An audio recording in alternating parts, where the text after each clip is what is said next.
안녕하세요. 내 아이를 위한 마법의 돈 굴리기 저자 김성일입니다. 많은 분들이 아이 세뱃돈 어떻게 관리하냐는 질문을 많이 해요. 그러면 제가 반대로 그 질문을 하는 어머님이나 아버님께 이런 질문을 하거든요. 아이 세뱃돈 어떻게 관리하세요? 라고 물으면 대부분 대답하는 얘기가 엄마가 잠깐 보관할게 라고 하고 엄마 통장에 엄마 지갑에 들어갑니다. 그리고 나서 돈이 나오질 않죠. 그리고 어느 날 보면 아이가 자라고 보면 아이 세뱃돈 용돈 모아둔 게 어디 있지? 한 푼도 없어요. 그리고 아이가 물어보죠. 엄마 내 세뱃돈 용돈 모은 거 어디 있어? 라고 하면 급해서 잠깐 썼어. 이렇게 되죠. 그래서 많은 분들이 내 아이의 세뱃돈과 용돈을 어떻게 관리를 하고 어디에 맡겨야 되나 이런 고민들을 하세요. 그래서 가장 먼저 찾아보시는 게 신문 기사 통해서 많이 알게 되죠.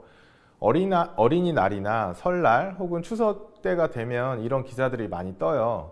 은행의 우대 상품이 속속 등장하고 있다. 그래서 세뱃돈을 맡겨라 라는 기사들이 뜨고 그 기사에 보면 이런 예금, 적금, 어린이용 상품들이 있으니 우대 금리가 적용되니 이런 상품을 활용해 봐라 라고 해요. 그래서 가장 첫 번째로 검토를 하시는 게 은행의 예적금 통장을 검토를 하십니다.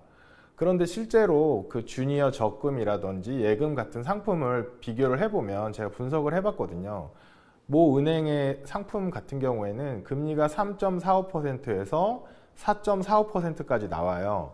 우대 조건은 청약저축을 가입한다거나 이런 여러 가지 조건을 만족을 했을 때 4.45%까지 적금금리를 주는 거예요. 그래서 일반적인 부모님들이 보시기에는 와, 금리가 높구나, 좋다라고 생각하실 수 있는데 이 해당 은행에서 파는 또 다른 적금 상품을 제가 한번 찾아봤어요. 이 상품 같은 경우에는 3.35%에서 4.65%의 금리를 줘요. 물론 소득 이체, 카드 이용, 오픈뱅킹 같은 우대 조건을 만족해야지 이 우대 금리를 주는데 가만히 보시면 어린이용 적금이나 어른용 적금이나 금리 차이가 별로 없어요. 그래서 생각보다 주니어 상품이라고 해서 금리가 더 높지만은 않다라는 걸 알고 계셔야 되고요. 그리고 지금 보여드리는 그래프를 보시면 예적금 금리의 한계를 보여드리는 거예요. 그림에서 노란색 선이 예금의 만기 수익률, 즉 금리예요. 그리고 검정색 선이 인플레이션, 물가상승률이거든요. 예금 금리에서 물가상승률을 뺀 값, 그게 실질 금리라고 해요. 실제로 내 돈이 얼마나 불어남느냐를 얘기를 하거든요. 그래서 실질 금리를 계산한 게 여기 빨간 막대들이에요. 보시면 왼쪽에 있는 1990년대 후반에는 실질 금리가 굉장히 높았어요. 즉 다른 말로 하면 은행에 예적금만 해도 돈을 불릴 수 있었다라는 거고요. 그런데 오른쪽을 보시면 최근을 보시면 빨간색 막대가 다 밑으로 내려가 있어요. 왜 그러냐면 실질 금리가 마이너스 상태예요. 지금 저희가 느끼는 금리는 작년 연말에 5%가 넘었어요. 은행 예금이 5%면 굉장히 높다라고 느꼈는데 실제로는 물가 상승이 더 높았기 때문에 은행에 예금하면 마이너스 나는 상황인 거예요. 그래서 현재 은행에 예금이 들어가 있는 분들은 마이너스가 나고 있다는 걸 알고 계셔야 돼요. 그렇기 때문에 예적금만으로 아이의 돈을 불려줄 수 없다라는 걸 반드시 알고 계셔야 됩니다. 그리고 또 하나 기사가 많이 뜨는 게 뭐냐면 어린이 펀드들을 많이 광고에 나와요. 이 상품들의 이름을 보면 우리 아이 얼마 만들기, 엄마 사랑 어린이, 우리 아이, 아이 사랑, 착한 아이, 예쁜 아이 이런 이름들이 들어있어요. 펀드 이름에.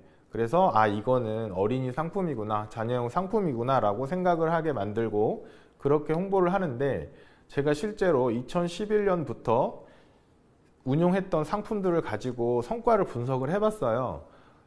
성과를 분석해 보면 이 펀드들의 성과는 누적했을 때 마이너스 10%에서 플러스 18%로 펀드마다 성과가 조금씩 달라요. 연한산 성과로 비교를 해보면 마이너스 0.9%에서 플러스 1.4% 정도 성과가 났는데 같은 기간에 코스피 지수에 단순히 따라가는 코스피 지수를 단순히 추종하는 ETF에 투자를 했을 때 연 2.6%의 수익이 나와요. 그리고 더 중요한 건 뭐냐면 이 어린이 펀드나 코스피 움직임이 거의 똑같이 움직여요. 즉 코스피 움직임이랑 똑같은데 보수가 비싸서 장기적인 성과가 떨어진다라고 생각할 수 있습니다. 그렇기 때문에 단순히 어린이라는 이름이 들어갔다는 이유로 이런 상품을 선택하는 건 굉장히 안 좋은 결과를 가져올 수 있다는 걸 알고 계셔야 돼요. 네, 부모님들은 아이가 생기면 무엇이든지 좋은 것으로 해주고 싶어 합니다. 그런데 제가 최근에 기사를 보다가 좀 깜짝 놀랐는데 680만 원짜리 어떤 명품 브랜드의 유모차가 있더라고요. 그런데 이 상품을 바로 살 수 있는 게 아니라 무려 한 달을 기다려야 한다고 하더라고요. 내 아이는 굉장히 특별하죠. 하나밖에 없는 내 아이니까. 그래서 이런 명품 유모차를 사주고 뭐 37만 원짜리 딸랑이를 사주고 200만 원짜리 아기 침대를 사준다고 해요. 그런데 가만히 생각을 해보면 내 아이가 그 유모차를 탔다고 해서 뭐 승차감이 굉장히 좋았을까? 그런 건 아닐 수 있잖아요. 사실 대부분 부모의 만족이죠. 부모의 심리 때문에 그런 비싼 유모차를 사게 되는데 이걸 조금 생각을 바꿔서 아이를 만약에 위한 거라면 200만 원, 300만 원짜리 유모차를 살 걸 돈을 아껴주는 거예요. 뭐 같은 브랜드라면 중고를 살 수도 있고 혹은 우리나라 국산 제품 중에 뭐 좋은 걸 살 수도 있겠죠. 그렇게 예를 들어서 유모차 살 돈 100만 원을 저축을 했다고 해볼게요. 그러면 이 100만 원을 적절히 투자를 하면 20년 후, 즉 아이가 대학에 갈 때 400만 원 정도로 불어나 있어요. 그러면 이 아이한테 400만 원을 주고 해외여행을 보내준다든지 혹은 어학연수로 보내준다든지 뭐 이런 식으로 활용을 하면 아이가 훨씬 더 기뻐하지 않을까, 부모의 선물이라고 생각하지 않을까라는 생각이 들어요. 10년 동안 70이 법칙이라는 게 있어요. 원금이 2배로 불어나는 기간을 말하는데 연간 7.2% 수익률이 나면 10년 동안 원금이 2배로 불어나요. 즉 100만 원이 10년 후에 200이 되고 20년 후에 400만 원이 되는 거죠. 이런 식으로 해서 아이한테 실제로 도움이 되는 그런 선물을 하는 게 낫지 않을까라는 생각이 들어요. 부모님이 조금만 신경 쓰면 되거든요. 그런데 많은 부모님들이 이런 얘기를 하세요. 종잣돈이 부족해서 안 될 것 같다. 부모님 역시도 아직 부자가 아니시죠? 부자가 아닌 부모님들이 굉장히 많지만 아이한테 특별한 걸 해주고 싶어요. 그런데 막상 당장 물려둘 돈이 많지 않아서 고민인 분들이 많은데 이건 간단한 부자 방정식을 이해하지 못하기 때문에 일어나는 일이에요. 부자 방정식이란 매우 간단한데 미래의 자산의 크기는 종잣돈하고 곱하기의 관계를 갖고 있고 그 다음에 수익률을 곱한 다음에 투자 기간을 제곱을 해줍니다. 제곱을 한다는 것은 보통 저희가 기하급수적으로 늘어난다라는 말을 하잖아요. 그래서 투자 기간이 제곱으로 들어가요. 그래서 부자가 되기 위해서 가장 중요한 건 종잣돈의 크기가 아니고 수익률과 투자 기간입니다. 그런데 우리 아이들한테는 기본적으로 탑재되어 있는 게 있어요. 종잣돈은 아주 적지만 투자 기간이 굉장히 길어요. 기본적으로 태어나서 성인이 될 때까지 20년의 투자 기간을 갖고 있기 때문에 굉장히 많은 투자 기간을 갖고 있다는 걸 알 수 있습니다. 실제로 한 달에 30만 원 정도 우리 아이한테 투자를 했다. 아이를 위해서 계좌를 만들고 거기에 납입을 하고 이 돈을 연 7% 정도로 굴리게 되면 어떤 결과가 나오냐면 아이가 대학에 가는 20세 무렵에는 원금이 7,200만 원을 저축을 하게 되고 이 금액이 잔고가 1억 5천만 원 정도 돼요. 거의 2배가 넘는 금액이죠. 굉장히 의미 있는 금액이 돼요. 아이의 학자금으로 쓸 수도 있고 다양하게 아이를 위해서 활용할 수 있습니다. 그런데 만약에 부모님이 좀 신경 써서 아이가 대학교 다닐 자금을 따로 만들어 뒀다, 준비해 뒀다라고 하면 이때는 아이 돈을 쓰지 말고 아이가 결혼할 시점까지 계속 운용을 해주는 거예요. 그래서 아이가 35세에 결혼한다고 치면 아이 계좌로 납입한 금액의 총액은 1억 2,600만 원이 되는데 실제 잔고는 5억 4천만 원이 돼요. 굉장히 큰 금액이죠. 굉장히 규모 있는 금액을 아이의 결혼 자금으로 지원해 줄 수가 있어요. 아직 아이를 낳지 않은 분들은 잘 모르실 수 있는데 아이를 낳은 분들은 아실 거예요.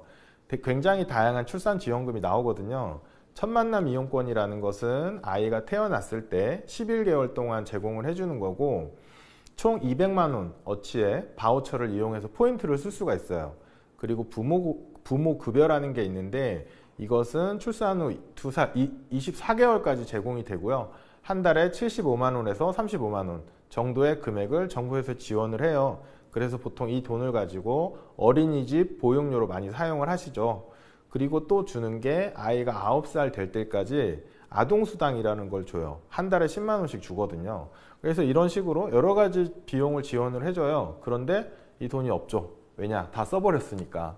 그래서 이런 돈, 아동수당만 해도 10만 원이잖아요. 여기에 조금 신경 써서 조금 더 보태면 꾸준히 투자를 해서 누적을 할 수 있어요. 이렇게 적립한 돈을 아이 계좌에 불려주면 되거든요. 아까도 말씀드렸지만 아이가 세뱃돈 받은 거, 그리고 할아버지 할머니한테 용돈 받은 거, 고모 삼촌한테 받은 용돈들을 써버리지 마세요. 그래서 엄마가 잠깐 보관할게 라는 생각으로 엄마가 가지고 가게 되면 이 돈은 결국 쓰게 되거든요. 그렇기 때문에 이런 돈은 아이 계좌를 따로 만들어주는 게 중요한데, 이건 왜 그러냐면 심리학 용어 중에 심적 회계라는 게 있어요. 이게 뭐냐면 심리적으로 회계 장부가 다르다는 뜻이에요. 예를 들어서 이건 결혼준비 자금 통장, 그리고 이건 주택 마련 통장, 이건 아이 통장, 이렇게 되면 주택 마련을 하기 위해서 돈이 부족하더라도 이쪽 통장에서 돈을 안 꺼냈을 가능성이 높다는 거예요. 이렇게 장부를 구분해 두는 걸 심적 회계라고 하거든요. 그래서 아이가 받은 세뱃돈, 용돈 이런 건 반드시 아이 통장에 해주시는 게 좋아요. 그러면 이런 궁금증이 생기시죠? 아이 적금도 좀 애매하고 어린이 펀드도 썩 성과가 좋지 않다고 했는데 그럼 어떻게 하냐라는 질문이 있으신데, 기본적으로 두 가지 방법이 있어요. 하나는 자녀 명의로 증권계좌를 개설하는 건 좀 불편할 수 있어요. 불편하고 이체 한도도 제한되어 있고, 그리고 증여신고를 해야 되는 등 이런 불편함이 있는 대신에 부모님이 계좌를 하나 더 개설하는 건 가능하죠. 크게 어렵지 않죠. 모바일로 가능하니까. 이런 식으로 편리하게 부모님 명의로 개설을 하고, 요즘에는 계좌에 별명을 다 달 수가 있어요. 부모님이 개설을 했지만 아이 이름을 거기에 계좌 별명으로 넣어놓는 거죠. 그러면 이건 우리 아이 세뱃돈 용돈 모아놓은 거니까 이거는 건드리면 안 돼 라는 장치를 만들어 두는 거예요. 그 다음에 부모님들이 많이 궁금해 하시는 게, 아니 나는 투자 전문가가 아닌데 어떻게 7%의 수익률을 내느냐, 이런 고민들을 많이 물어보세요. 그래서 유대인 3분법에서 힌트를 찾아보는데, 유대인이 전 세계에서 가장 돈에 밝은 민족이라고 알려져 있죠. 유대인의 성전이라고 불리는 탈무드에 보면 자신의 돈을 세 부분으로 나누어라 라는 얘기가 있어요. 3분의 1은 토지에, 그리고 3분의 1은 사업에, 나머지 3분의 1은 예비로 남겨둬라, 이런 얘기가 있는데, 우선 가장 먼저 토지는 매달 경작료가 나오는 그런 대상이죠. 그렇기 때문에 요즘 말로 하면 국채나 채권을 얘기하는 거라고 볼 수 있어요. 그리고 사업이라는 건 성공하면 굉장히 큰 수익이 있지만 실패하면 수익이 굉장히 떨어질 수가 있죠. 손실을 많이 볼 수 있기 때문에 요즘 투자 버전으로 얘기하면 주식이라고 할 수 있어요. 그래서 국채, 그리고 주식, 그리고 현금성 자산에 나눠서 투자해라 라는 것으로 해석할 수가 있는데, 주식과 국채의 특징을 보면 지금 그래프가 올라갈 텐데, 이 그래프를 보시면 파란색은 주식의 움직임이고요, 주황색은 국채의 움직임이에요. 맨 왼쪽에 있는 2000년대 초반을 보시면 주식이 다 밑으로 가 있죠. 주식이 손실 날 때 주황색인 국채는 다 플러스 상태예요. 그렇기 때문에 주식의 하락을 국채가 보전을 해주는 거고, 그리고 가운데에 있는 굉장히 깊은 호수를 보시면 2008년 금융위기 때예요. 그때도 주식이 굉장히 많이 마이너스가 됐는데 국채는 또 플러스였죠. 그래서 이렇게 하락을 상쇄해주고, 그리고 그 바로 옆에 한가운데 보시면 굉장히 높은 산이 보이실 거예요. 거기가 주식이 굉장히 많이 상승했던 2009년이에요. 2009년처럼 주식이 많이 상승할 때는 또 국채가 또 마이너스가 나거나 성과가 안 좋아요. 그렇기 때문에 주식과 국채는 서로 반대로 움직이면서 포트폴리오의 위험을 상쇄시켜 준다, 이렇게 알려져 있어요. 실제로 왼쪽 그림처럼 두 자산이 이렇게 똑같이 올라갔다 떨어졌다 하면 내 포트폴리오도 똑같이 상승과 하락을 반복해요. 그러면 굉장히 스트레스를 많이 받게 되는데, 서로 이렇게 반대로 움직이는 자산을 갖게 되면 포트폴리오는 굉장히 부드럽게 우상향합니다. 그래서 투자 초보자에게는 이런 자산 배분 투자가 매우 핵심적인 요소라고 볼 수 있어요. 그럼 현금은 왜 필요하냐라는 질문을 할 수 있는데, 실제로 작년 2022년 같은 경우에 한 해 내내 굉장히 많은 자산들이 하락했어요. 주식도 빠지고 국채도 빠지고 그랬죠. 그리고 2000년 코로나 당시에도 거의 모든 자산이 폭락했어요. 그런데 이때 안 빠진 게 있어요. 현금이죠. 현금성 자산은 당연히 현금이니까 투자를 안 한 거니까 안 빠져요. 그리고 작년처럼 인플레이션이 굉장히 심할 때 이런 단기 채권에 투자하는 현금성 자산은 금리의 상승만큼 가격이 올라줘요. 그래서 다른 자산의 하락을 보호해 주거든요. 그렇기 때문에 기본적으로 주식, 국채, 현금 이런 세 가지 포트폴리오를 가져가는 게 유대인들의 지혜를 모은 거예요. 그러면 유대인 부모님들도 전부 다 투자 전문가는 아니잖아요. 하지만 자녀들의 성인식을 하고 나서 모인 굉장히 큰 자금을 이런 식으로 분산해서 투자를 하고 있습니다. 거기서 힌트를 얻을 수가 있고, 유대인 3분법을 굉장히 좋은 아이디어인데 여기에 몇 가지 질문이 더 생겨요. 첫 번째로 주식이나 국채가 좋다고 했는데 여기에는 한국 주식도 있고 미국 주식도 있죠. 그럼 어느 주식에 투자를 해야 되냐, 이런 궁금증이 들고요. 그리고 또 하나가 국채 역시도 한국 주식, 한국 국채, 미국 국채 다 우리나라에서 투자가 가능해요. 어디에 해야 되냐, 이런 질문이 있고요. 두 번째는 주식시장이 안 좋을 때마다 달러가 굉장히 좋다던데 달러 투자는 어떻게 생각하느냐, 이런 질문이 나올 수가 있고, 또 하나는 작년 초에 굉장히 많이 올랐던 것 중에 하나가 금이에요. 금 가격이 굉장히 많이 오르면서 많은 사람들이 금 투자는 어떻게 생각하냐, 유대인 3분법에는 없던 자산이죠. 그래서 그런 것들에 대해서 한번 살펴보면, 첫 번째로 많은 사람들이 미국 투자에 대한 환상을 갖고 있어요. 미국에만 투자하면 된다라고 생각하는데 실제로 따져보면 미국만 항상 좋았던 건 아니에요. 2010년대에는 미국이 이머징보다 10% 이상 좋은 성과를 냈어요. 하지만 그전 10년을 보면, 2000년부터를 보면 신흥국이 미국보다 훨씬 좋은 성과를 냈습니다. 그래서 10년 단위로 잘라보면 신흥국과 미국이 누가 더 좋다라고 할 수 없이 서로 엎치락 뒤치락 했어요. 그렇기 때문에 제가 드리고 싶은 말씀은 2020년대를 저희는 살고 있잖아요. 그러면 지금 10년의 승자가 신흥국이다, 이 얘기를 드리고 싶은 게 아니라 미국일지 신흥국일지 어딘지 알 수 없으니 분산하자라는 얘기를 드리고 싶은 거예요.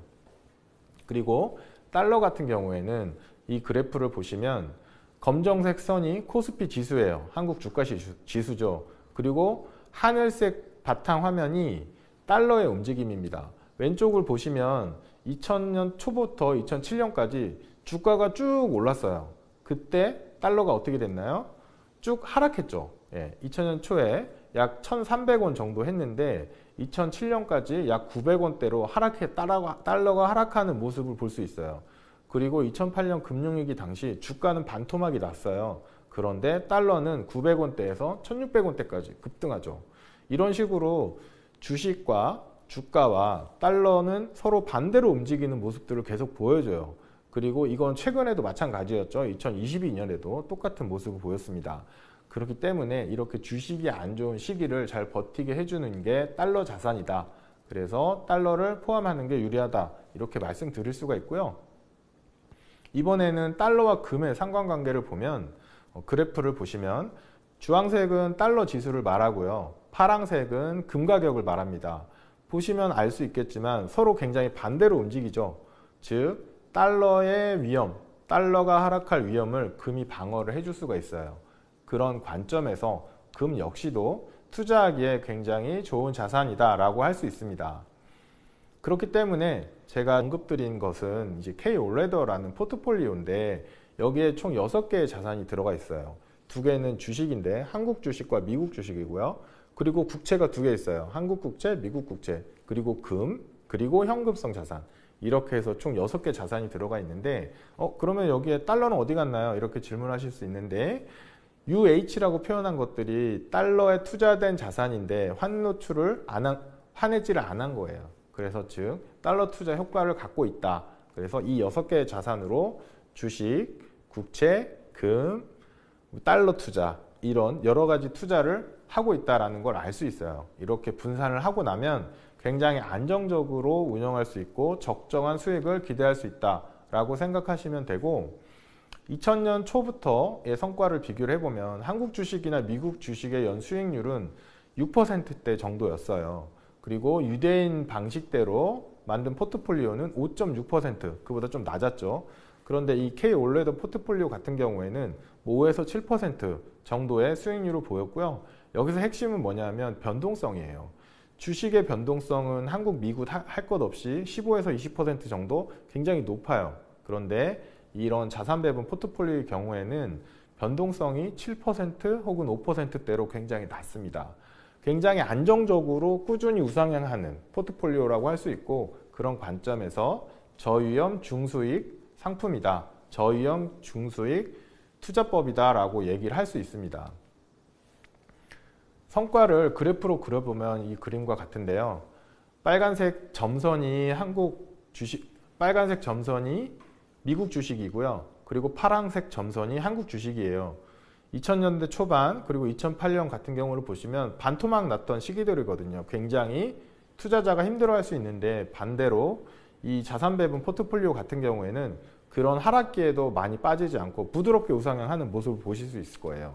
이런 포트폴리오를 가지고 있게 되면 심리적으로 크게 힘들지 않으면서 장기적으로 아이의 돈을 굴려줄 수가 있게 됩니다.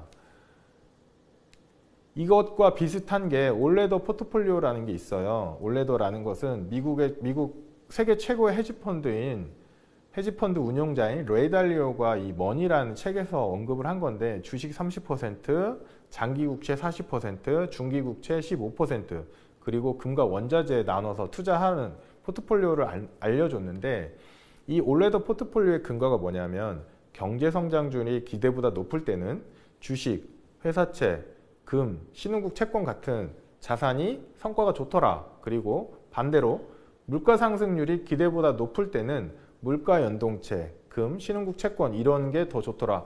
이런 식으로 해서 경제 성장률이 기대보다 높을 때와 낮을 때, 그리고 물가 상승률이 기대보다 좋을 때와 낮을 때 더 성과가 좋은 자산들이 다르기 때문에 이런 자산들에 분산해서 투자하자라는 게 올레더 포트폴리오의 특징이에요. 그런데 저희는 미래를 예측할 수가 없어요. 작년, 재작년에 물가 상승률이 굉장히 높았지만 내년에는 물가 상승률이 높을까? 알 수가 없어요. 그렇기 때문에 이 타이밍을 보는 게 아니라 여러 상황에 대처를 할 수 있게 분산해서 들어간다라는 게 이 자산 배분 포트폴리오의 핵심입니다. 그래서 미국에서 나온 올레더보다 제가 제시한 K 올레더가 성과가 더 좋아요. 왜 그런가? 왜 당신이 더 유명한 사람인가? 그게 아니라 우리는 한국에 살고 있기 때문에 더 유리한 투자를 할 수 있습니다. 왜냐하면 올레더는 미국 사람들을 위해서 만들어진 투자예요. 그렇기 때문에 달러를 투자하는 게 아니라 달러로 된 것만 가지고 있어요. 그래서 주식이 빠지거나 할 때 가격이 올라주는 이 달러의 특성을 이용할 수가 없어요. 반면에 K 올레더 같은 경우에는 이 달러 투자, 즉 환율에 대한 투자가 포함되어 있기 때문에 좀 더 안정적이고 꾸준한 우상향을 만들어 갈 수 있다는 걸 알 수 있습니다. 그 외에도 다양한 투자 팁들이 있어서 좀 말씀을 드리고 싶어요. 첫 번째로 예금은 안전하다라는 상식이 있죠. 하지만 그렇지 않다라는 걸 꼭 말씀드리고 싶어요. 항상 투자를 하실 때는 실질 수익률 관점에서 보셔야 돼요. 예금에 돈을 넣으면 뭐 3%, 5% 이자 주니까 좋다가 아니라 물가가 얼만데 이 정도 이자를 주는구나. 그러면 나의 실질 수익률은 그렇게 좋지 않을 수 있다는 걸 알고 계셔야 되고, 또 하나 대부분의 투자자들이 들어보신 얘기가 우량주에 장기 투자하라예요. 너무 좋은 말인 것 같죠? 너무 당연한 말인 것 같잖아요. 그런데 여기 함정이 굉장히 커요. 첫 번째, 우량주가 뭐냐라는 것에 대해서 정의가 굉장히 분명하지 않아요. 사전에서는 배당을 잘 주고 주가가 꾸준히 우상향하는 회사라고 되어 있어요. 그런데 실제 이런 회사를 누가 알 수 있겠어요? 그래서 대부분의 전문가들이 나와서 하는 얘기는 시가총액이 큰 회사를 우량주라고 정의를 하고 설명을 해요. 그럼 설명하기 굉장히 쉽거든요. 우리나라 같은 경우에는 뭐 삼성전자 우량주죠. 누구나 우량한 회사라는 느낌이 있잖아요. 미국으로 가면 뭐 애플이라든지 테슬라 같은 회사들이 시가총액도 높고 뭐 그 CEO도 굉장히 부자고 그래서 우량한 회사다라고 생각할 수 있는데, 중요한 건 이 주식을 사서 내가 수익을 얼마나 얻을 수 있느냐가 핵심이에요. 그런데 과연 그게 그 주식이 미래에 수익을 줄 것이냐에 대해서는 좀 퀘스천 마크를 가져봐야 돼요. 왜냐하면 그 회사에 투자해서 돈을 많이 번 사람은 그 회사가 유명해지기 전에 산 거예요. 그래서 굉장히 큰 수익을 얻었고 그건 맞는데, 지금 1등인 회사를 사서 앞으로 5년, 10년 후에 큰 부자가 될 거냐? 그건 전혀 알 수가 없어요. 그렇기 때문에 지금 저희가 알고 있는 이 회사들에 투자를 했을 때 미래의 수익률이 좋을 것이냐? 과연 그건 전혀 알 수 없다라는 결론에 다다릅니다. 실제로 2020년, 21년에 그 호황장을 보면서 미국에 굉장히 유명한 회사들에 투자를 했다가 2022년에 큰 손실을 본 경우들을 많이 겪으셨을 거예요. 2022년에 테슬라는 66%가 빠졌고 페이스북을 운용하는 메타도 66%, 엔비디아 50% 이렇게 굉장히 큰 하락이 있었어요. 그래서 많은 분들이 투자에 실망을 하고 투자를 포기하는 경우도 많았었죠. 그런데 올해 들어서 또 굉장히 많이 상승을 했어요. 그죠? 그런데 재밌는 게 뭐냐면 이 수익률은 복리로 들어가요. 자, 예를 들어 볼게요. 테슬라가 2022년에 66%가 빠졌고 올해 5월까지 63%가 올랐어요. 그러면 빠진 만큼 올랐으니까 본전은 된 거 아닌가 라고 생각하실 수 있지만 실제로는 한 40% 이상 손실난 상태예요. 왜 그런가 하면 2022년 초에 100만 원을 테슬라에 넣었어요. 그럼 연말에 66%가 빠졌으니까 100만 원이 34만 원이 돼요. 그리고 이 34만 원이 63%가 오른 거예요. 그래서 최종 금액이 55만 원밖에 안 되는 겁니다. 결국은 45만 원을 손실 본 거예요. 그럼 이런 탑 클래스의 회사들 중에서 대부분이 손실이었고요. 하나, 엔비디아만 플러스였어요. 엔비디아가 올 초에 170%가 넘는 상승을 했거든요. 그러면 사람들이 이제 또 엔비디아에 또 관심을 가져요. 그런데 엔비디아를 살 거였으면 올 초에 샀어야죠. 아니면 작년 말에 샀거나 뒤늦게 항상 관심을 갖고 들어가기 때문에 항상 내 계좌는 손실이 나는 경험들을 할 수밖에 없는 겁니다. 그래서 굉장히 어렵다. 우량주를 찾아내는 거 굉장히 어렵다. 그러면 사람들이 이런 생각을 하죠. 좋은 펀드 매니저를 찾으면 어떨까? 나보단 잘할 거 아니야. 그 사람한테 돈을 맡기고 싶다라는 얘기를 많이 하는데 글로벌 시총 상위 탑10 중에 올해와 작년 2해 연속으로 마이너스가 안 나고 플러스 난 회사가 하나 있습니다. 버크셔 해서웨이인데요. 워렌 버핏이 운용하는 회사예요. 워렌 버핏의 대부분의 돈이 버크셔에 있기 때문에 많은 사람들이 워렌 버핏의 수익률을 측정을 할 때 버크셔의 주가를 이용을 하는데요. 버크셔의 주가를 보면 1980년대 이후로 굉장히 높은 성과를 보였어요. 그 결과가 워렌 버핏이 전 세계 5위 부자잖아요. 워렌 버핏의 재산이 130조 원 정도 됩니다. 그런데 우리나라에서 가장 돈 많은 삼성전자의 오너인 이재용 부회장의 재산이 10조 원 정도밖에 안 돼요. 워렌 버핏이 엄청나게 부자라는 거 알겠죠? 그런데 이 버크셔 해서웨이의 수익률을 보면 2000년대 초반, 그 1980년대, 90년대에는 정말 높은 성과를 냈어요. 1년에 30-40%씩 올랐어요. 그래서 굉장히 좋은 성과를 냈는데 가만히 분석을 하다 보면 최근 20년 동안은 S&P 500이랑 별로 상관이 없어요. 즉 주가 지수와 거의 똑같이 움직였어요. 왜 그럴까를 많이 고민해보고 많이 물어봤지만 누구도 특별한 대답을 내놓지는 못했는데 저도 모르겠어요. 저도 모르겠지만 과연 워렌 버핏이 앞으로도 계속 더 좋은 성과를 낼 수 있을까, 뛰어난 성과를 낼 수 있을까를 의심해 볼 수 있는 거죠. 많은 사람들이 버크셔 해서웨이 주식을 삼으로써 워렌 버핏을 내 펀드 매니저로 고용하는 효과가 있다라는 얘기를 하는데 그 펀드 매니저가 앞으로 계속 잘할 것인가에 대해서는 퀘스천 마크를 가져봐야 된다라는 얘기를 좀 드리고 싶어요. 그리고 또 드리고 싶은 말씀이 증권사의 코스피 전망 자료가 계속 나와요. 매년 연말이면 각 증권사에서 내년 전망을 발표를 합니다. 그리고 상반기가 끝날 무렵에 또 하반기 전망을 발표하기도 해요. 그래서 많은 분들이 이런 증권사 이코노미스트들 혹은 센터장 이런 유명한 분들이 내놓은 증권사의 전망을 보는데 생각보다 증권사 전망이 잘 안 맞아요. 예를 들어서 2017년 같은 경우에는 코스피가 2000에서 2500이 됐어요. 그러니까 2018년 전망을 2400에서 2900으로 했어요. 훨씬 더 높게 잡았죠. 왜냐하면 하반기에 많이 올랐거든요. 그런데 실제로 2018년 주가는 하락을 했어요. 그래서 1900에서 2500으로 주가가 많이 하락합니다. 그러니까 2019년 전망은 또 낮게 한 거예요. 1850에서 2400으로 전망을 했어요. 2019년에는 비슷하게 흘러갔죠. 2020년에도 전년이랑 비슷하게 가겠지 그러면서 전망을 1900에서 2500으로 해요. 그런데 실제로는 2020년에 코로나가 터졌죠. 그러면서 하단은 1400대로 더 낮아졌고 그 연말에 2800까지 올라가요. 연말에 주가가 상승을 하니까 증권사가 2021년 전망을 어떻게 하냐면 2200에서 2800까지 갈 것이다 라고 전망을 했는데 실제로 뚜껑을 열어봤더니 증권사 전망보다 훨씬 많이 올라가요. 2,800에서 3,300까지 주가가 갑니다. 그러니까 2022년 전망은 주가가 더 많이 올라갔구나. 그래서 전망도 높게 해요. 2,800에서 3,400. 전년도 주가랑 비슷하게 전망을 한 거예요. 그런데 2022년에 엄청난 하락장이 맞죠. 그래서 전망이 많이 틀렸으니까 2023년에는 또 낮게 해요. 계속 이렇게 반복이 돼요. 그래서 증권사 전망 자료를 보실 때는 내년에 코스피가 이렇게 되는 거구나 라고 믿고 하시면 안 되고 그냥 이분들이 그렇게 보시는구나, 올해 시장이 그랬구나 정도로만 보셔야지, 그걸 바로 믿고 투자에 활용하시는 건 너무너무 위험할 수 있다라는 걸 꼭 기억해 두셔야 됩니다. 그리고 최근 몇 년 전까지만 해도 굉장히 유행했던 게 미국 주식에 10년만 묻어둬라, 이런 거 굉장히 많이 유행했어요.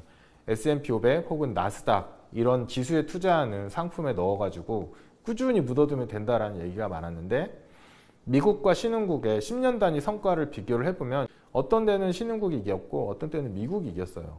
그렇기 때문에 앞으로 10년이 꼭 미국의 독주, 미국의 승리가 확실하다라고 아무도 얘기할 수 없습니다. 그런 부분이 있기 때문에 주의하셔야 되고요. 그래서 항상 분산을 하는 필요가 있고요. 사람들이 작년에 하락장을 보면서 너무 무서워했고, 그리고 투자해서 많이 돈을 뺐어요. 그런 경험들이 있고, 그리고 올 초에 또 주식이 굉장히 많이 올라가니까 다시 주식에 들어가려고 해요. 이게 왜 그러냐면 최근성 편향이라는 것 때문에 그렇거든요. 최근의 경험에서 수집된 정보가 미래의 수익에 반영될 수 있다라고 생각하시기 때문이에요. 그래서 시장이 좋으면 계속 좋겠거니 생각을 하고 들어가고, 부동산 역시 마찬가지죠. 2029년, 20년, 21년 부동산 화랑장에 들어갔던 분들이 작년에 굉장히 고생을 하셨고 올해도 아직 해결이 안 됐죠. 여러 가지 문제들이 생기고 있고, 이건 코인도 마찬가지고 주식도 마찬가지입니다. 그렇기 때문에 자신이 생각하는 어떤 판단이 최근성 편향이 아닐까라는 생각을 한번 해보시고, 그리고 나서 투자 의사결정을 하시는 게 굉장히 중요하다라는 생각이 들고요. 그리고 또 하나 많은 분들이 질문을 하시는 게 고배당주 혹은 배당 성장주에 대해서 굉장히 좋아하세요. 안정적으로 따박따박 배당금이 나오니까 이 노후 생활비 용도로 배당주 투자를 많이 고민을 하시는데, 꼭 잊지 마셔야 될 것 중에 하나가 수익이라는 건 배당 수익 플러스 자본 수익이에요. 배당이 잘 나오는데 매매 차익이 형편없다. 배당은 10% 나왔는데 주가는 10% 빠졌다라고 하면 총수익 관점에서 남는 게 없는 거거든요. 그렇기 때문에 늘 배당 수익뿐만이 아니라 자본 수익도 보셔야 돼요. 자, 배당을 하나도 안 주는 어떤 상품이 있다고 할게요. 그런데 여기는 주가가 굉장히 많이 올라요. 배당 5% 주고 주가 5% 오른 경우에는 총수익이 10%이잖아요. 그런데 배당을 하나도 안 줬지만 주가는 20%, 30% 올랐다. 이 주식이 훨씬 실제 수익이 높은 거죠. 그렇기 때문에 배당이 무조건 좋을 것이다, 배당은 안정적이다, 이런 식의 생각은 굉장히 위험할 수 있습니다. 실제로 다양한 분석을 해보면 배당주라고 해서 혹은 배당 성장 상품이라고 해서 훨씬 더 좋은 성과를 보여주진 않는다라는 걸 알 수 있어요. 그렇기 때문에 항상 주의를 하셔야 되고, 보통 시세 차익이라고 하잖아요. 매매 차익, 즉 자본 수익이라고 하는데 이것과 배당 수익이 다른 게 아니다. 그렇기 때문에 이 두 가지의 성과를 합해서 총수익 관점에서 꼭 바라보시길 바라겠습니다. 그리고 생활비를 받고 싶으면 자가배당 전략이란 걸 하시면 돼요. 자가배당 전략이란 건 뭐냐면 내 투자한 총 포트폴리오에서 내가 필요한 금액을 찾아 쓰면 돼요. 배당금은 그걸 운용하는, 상품을 운용하는 회사에서 알아서 배당을 해주는 게 것이고, 자가배당은 내가 그냥 일정 부분 찾아 쓰는 겁니다. 차이가 뭐냐? 이건 자동으로 되고 이건 내가 직접 한다라는 차이가 있는데, 그래서 자동으로 해주니까 더 좋다라고 생각하실 수도 있지만, 배당금은 배당소득세가 들어가요. 세금이 들어갑니다. 매매 차익을 찾아 쓰는 건 문제가 안 돼요. 그렇기 때문에 이런 장단점이 있어요. 그렇기 때문에 자가배당 전략을 활용하시면 굳이 배당주에 불필요하게 너무 많은 투자를 하지 않을 수 있습니다. 또 하나 많은 분들이 질문하시는 것 중에 하나가 적립식이 좋으냐 거치식이 좋으냐, 이런 질문 많이 하세요. 그런데 이것은 단어 자체를 보시면 이해가 돼요. 적립식이 뭐냐면 모아서 쌓아두는 형식을 말해요. 근데 반대로 거치식은 한 번에 넣는 걸 말하죠. 그런데 이게 차이가 없습니다. 무슨 말이냐? 은행에 돈을 맡기는 걸 저금이라고 해요. 그래서 적금은 적립식 저금의 줄임말이고요. 그리고 예금은 거치식 저금이에요. 자금을 일시에 넣는 걸 말하는데 실제로 이 두 개가 전혀 차이가 없어요. 자, 한번 예를 들어 볼게요. 제가 이번 달 생활해서 생활비를 적당히 아껴 써가지고 월급에서 50만 원을 남겼어요. 이 50만 원을 적금을 들었어. 그럼 매년 50만 원씩 적금이 들어가겠죠. 그럼 만기에 이자 원금을 찾겠죠. 이것과 잘 생각해 보세요. 이번 달 50만 원을 남았어요. 이걸 예금에 가입해요. 1년짜리 예금에. 그리고 다음 달에 또 50만 원이 생겼어요. 50만 원짜리 예금에 또 가입해요. 이런 식으로 매달 예금에 가입하는 거죠. 자, 이거를 결국 만기가 되면 결국 다 찾는 거잖아요. 자, 이자가 다를까요? 똑같아요. 이자가 똑같기 때문에 이게 다른 상품이 아니에요. 자, 이게 누가 다르냐면 금융회사는 달라요. 자, 이 통장에 이 고객님이 매달 50만 원씩 넣을 거야가 있는 거고 이 예금 통장에는 한번 들어오면 더 안 들어와요. 예, 그러면 이 은행 입장에서는 이 돈을 가지고 대출에 활용하거나 할 때 좀 달라질 수 있죠. 돈을 넣는 사람 입장에선 동일합니다. 펀드도 마찬가지예요. 적립식 펀드가 더 좋다라고 얘기를 하는데 전혀 상관이 없어요. 자, 이번 달에 50만 원이 생겼어. 그 펀드에 가입했어.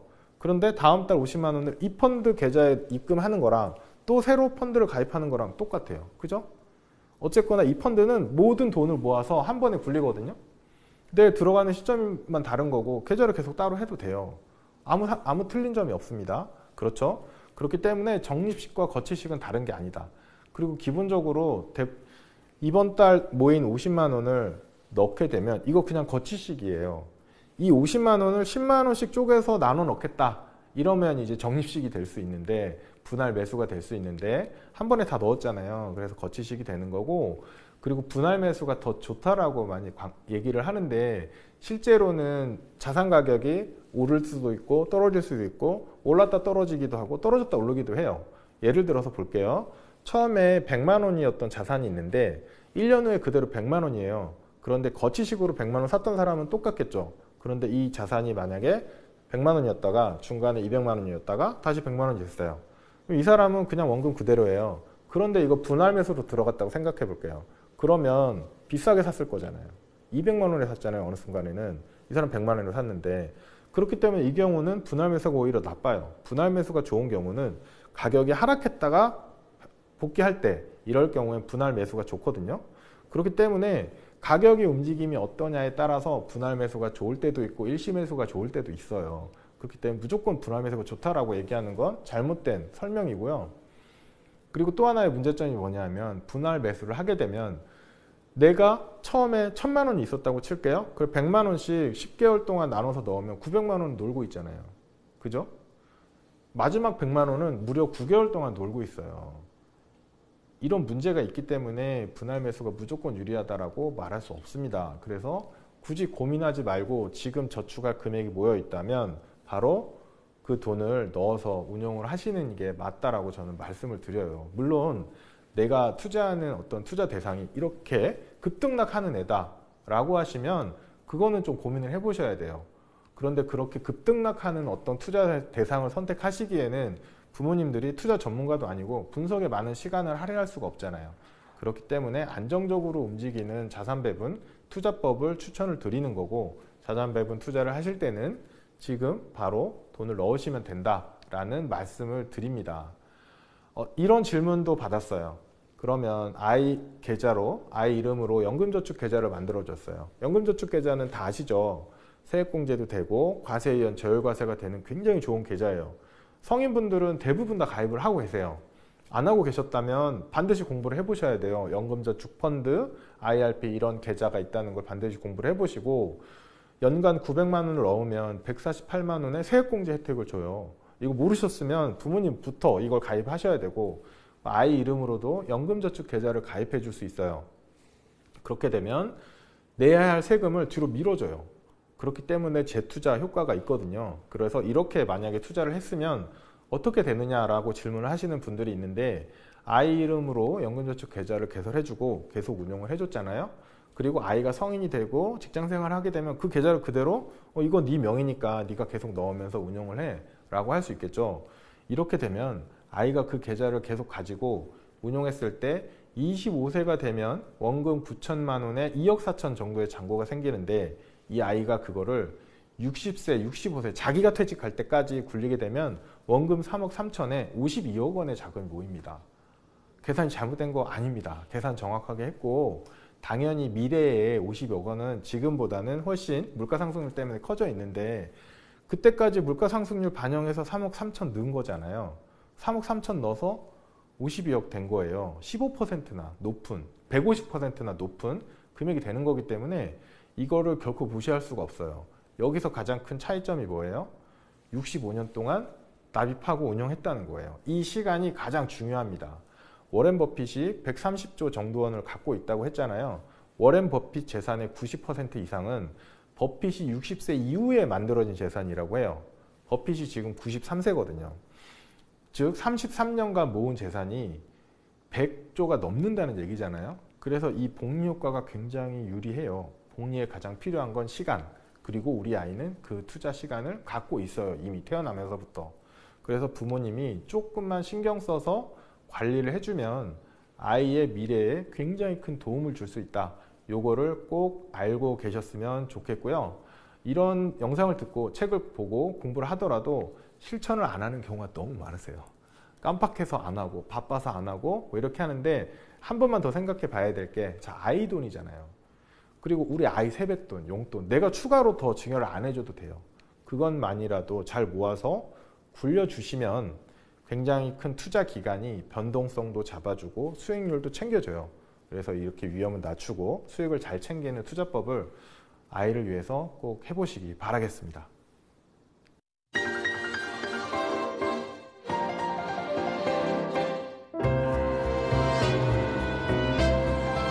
이런 질문도 많이 하세요. 성인이 된 아이가 그 계좌를 계속 굴리면 어떻게 될까라는 질문도 궁금하다고 질문을 하시거든요.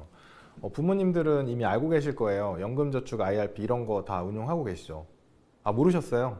그럼 이거는 안 돼요. 꼭 아셔야 돼요. 연금저축이나 IRP 같은 사적연금은 굉장히 중요합니다. 일단 혜택이 굉장히 많아요. 연간 이 계좌들에 900만 원을 납입하게 되면 연봉이 5,500만 원 이하인 경우에는 16.5%의 세액공제 혜택을 드려요. 즉 900만 원 납입하고 148만 5천 원을 돌려받을 수 있어요. 그렇기 때문에 연말정산 할 때 이건 너무너무 필요하죠.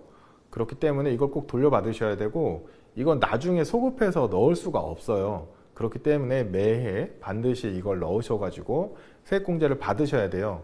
이미 많은 부모님들이 자기 연금저축펀드 혹은 IRP는 운용하고 계세요.